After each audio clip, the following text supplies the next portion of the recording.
வந்ததையா இது எந்தெந்த சாமி தந்ததையா எத்தனை பாட்ட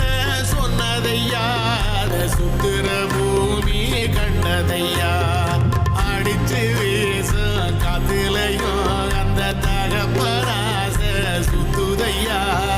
பிடிச்சு பூக்கும் விதையிலும் ஒரு வம்சத்து கதையே உள்ளதையா 100 தலைமுறை சேர்ந்து செதுக்குன ஈர நலம் இது பாறையா வாழும் வரையில்